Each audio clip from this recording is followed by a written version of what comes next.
కడియం శ్రీహరి కాంగ్రెస్ లో పనిచేస్తూ బీఆర్ఎస్ లోనే ఉన్నానని చెప్పడం హాస్యాస్పదంగా ఉందన్నారు ఎమ్మెల్యే కేపీ వివేకానంద గౌడ్. ఢిల్లీలో రాహుల్ గాంధీ సమక్షంలో కాంగ్రెస్ కండువా కప్పుకొని ఇప్పుడు ప్రజలను తప్పుదోవ పట్టిస్తున్నారని ఆగ్రహాన్ని వ్యక్తం చేశారు. స్పీకర్ తప్పుడు తీర్పు ఇస్తే కోర్టులో వేటు పడుతుందన్నారు కేపీ వివేకానంద గౌడ్.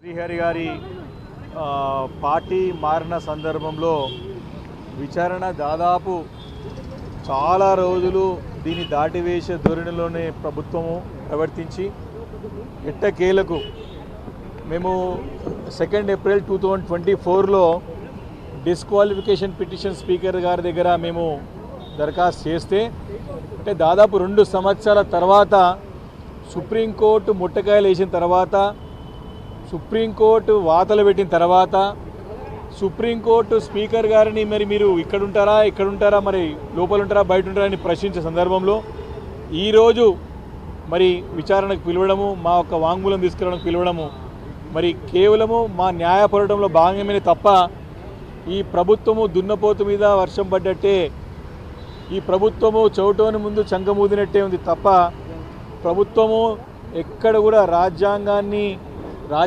కానివ్వండి సభా సాంప్రదాయాలను కానివ్వండి ఎక్కడ కూడా పాటించట్లేదు. కేవలము అహంకార పూరిత ధోరణి ప్రభుత్వం ప్రదర్శిస్తూ ఉంది. ప్రభుత్వము స్పీకర్ గారిని తమ యొక్క పనులు చేయకుండా నియమ నిబంధనలను అతిక్రమించి స్పీకర్ గారితో పనిచేపిస్తామన్న సంగతిని గుర్తు చేస్తూ ఉన్నాను. కడియం శ్రీహరి గారి విషయంలో ముఖ్యంగా మరి వారి సొంత కూతురే మరి కాంగ్రెస్ పార్టీ ఎంపీ అభ్యర్థిగా పోటీ చేసినది.